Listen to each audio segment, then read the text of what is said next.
Picture a world with no clean water, no trees, no gas, no oil, nothing.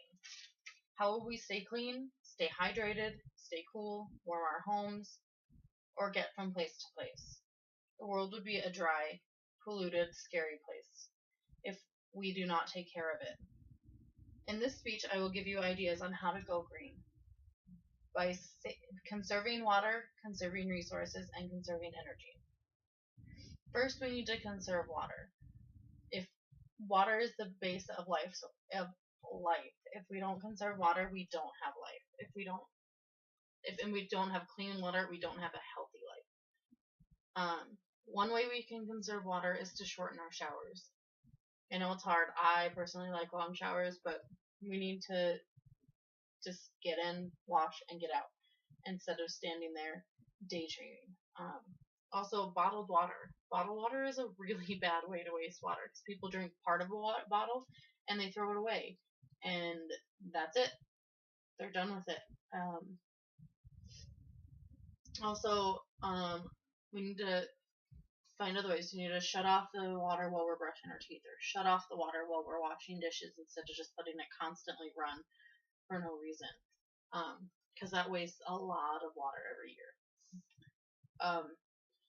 Also, we need to conserve our resources, and one of the ways to conserve one of our resources of gas and oil is to walk or ride a bike. I mean, if you think about it, especially in Wyoming, we live in small places for the most part. If you live 5 blocks away from your grocery store, walk to your grocery store or ride your bike to your grocery store for the 2 items you need instead of getting in your car and starting it up and then driving to wherever it is you're going. Also, to recycle. We read newspapers, we drink soda, we use canned goods, we use bottles, a lot of plastic. We should recycle those resources so they can be used over again, or at least a portion of them can be used over, so we're not using up all of our resources to make new. It just takes a little extra effort to sort your cans and your papers and your plastics from your regular garbage and take them to your local recycling place. Also, avoid using disposable stuff, paper plates, plastic silverware, things like that. The more of that we use, the more resources we use to create those products, not just in the paper or plastic that it takes to create those, but then it takes water and it takes heat and other resources to create those things. Also, conserving energy, to conserve our gas and our coal and even our wood or anything like that we use to heat our homes, or run the electricity in our home. So one way is you can switch to energy saving light bulbs. Fluorescent light bulbs are much better. They take less energy to run, and so they're cheaper to, or LED. They take even less energy than a fluorescent light bulb. They may be a little more expensive initially, but in the long run they save money for you and they save our environment.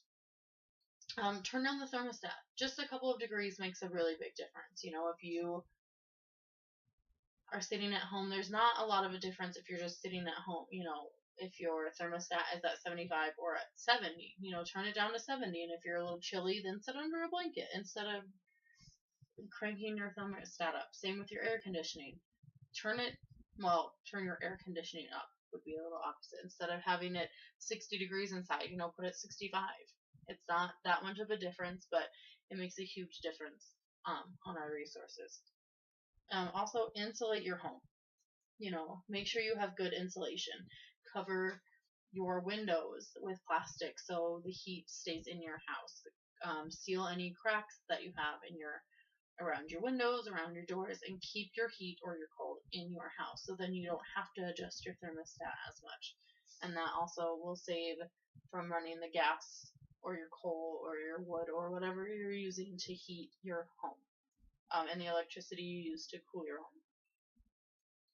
So I hope my speech has given you some easy ideas on how you can go green and conserve.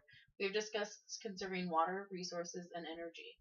I would hope that you take these ideas and apply them to your everyday lives. Otherwise, we may be living in a world that I described earlier. And if we don't live in that world, if we don't live long enough to see that world, certainly our grandchildren and our children and our great grandchildren will see that kind of a world.